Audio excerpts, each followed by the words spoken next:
దైవజనులు భక్సింగ్ గారు ఆయన మరికొద్ది రోజుల్లో కోమాలోకి వెళ్ళిపోతారు అన్నగారు. ఆయన చాలా కాలం కోమాలో ఉండిపోయారు. ఆయన ఆ తర్వాత చనిపోయారు అనుకోండి.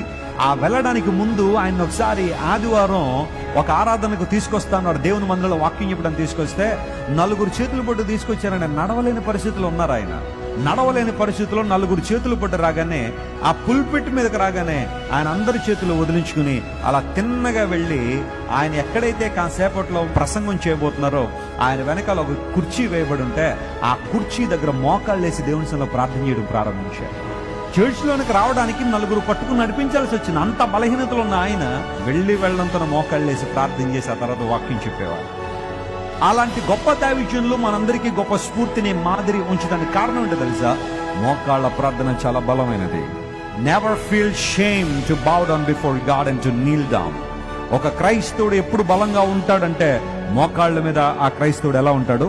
బలంగా ఉంటాడు. గనుక మనస్ఫూర్తిగా మోకరించి ప్రార్థన చేద్దాం. ఈసారి ప్రార్థన చేసే అవకాశం